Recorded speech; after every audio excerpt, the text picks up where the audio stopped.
শবে বরাত নামে কিছু নেই। না, এটা মিথ্যা কথা। কে বলেছে শবে বরাত নেই? শবে বরাত নিসফে শাবান নামে 15টা সহিহ হাদিস পাওয়া গেছে। এটাও বড় বড় সাহাবী যারা, বিশেষ করে বিশ্বনবীর স্ত্রী হযরতে আয়েশা সিদ্দিকা বর্ণনা দিয়েছেন।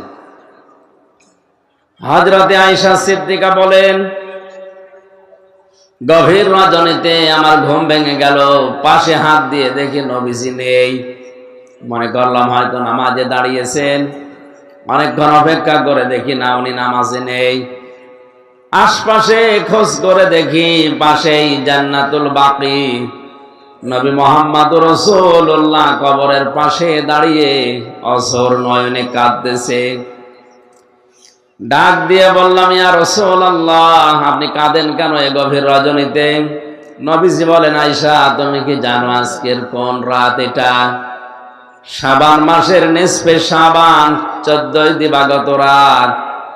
মহান আল্লাহ এ প্রথম আসমানে এসে ডাক দিচ্ছে, 5 প্রকার মানুষ বাদ দিয়ে তামাম দুনিয়ার মানুষদেরকে আল্লাহ মাফ করে দেবে।